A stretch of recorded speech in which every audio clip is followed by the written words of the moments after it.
Si PNP spokesperson Brigadier General Fajardo sinagot na ang pagtawag sa kanyang sinungaling sa pagdinig sa Senado.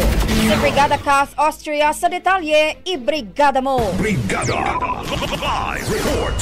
Pinanindigan ni PNP spokesperson Brigadier General Jean Fajardo na hindi luha kundi pawis ang pinupunasan ng pulis sa isang viral video sa gitna ng tensyon sa ginawang pag-aresto kay dating Pangulong Rodrigo Duterte sa Villamor Air Base. Kung maalala, isang senador sa pagdinig ng Committee on Foreign Relations ang nanawagan sa kanyang huwag siyang magsinungaling. Paliwanag ni Fajardo, personal siyang nakipag-ugnayan sa director ng Special Action Force kung saan nakatalaga ang pulis sa viral video.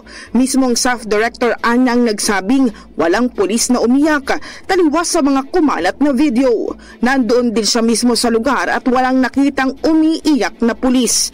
Sinabi pa ni Fajardo na bilang bahagi ng PNP, nananatili silang apolitical at non-partisan at tanging ang katotohanan at ang kanilang sinumpaang tungkulin ang kanilang papanigan. In the heart of changing lives, ako si Brigada Kath Austria ng 105.1 Brigada News sa Manila, the Music and News Authority.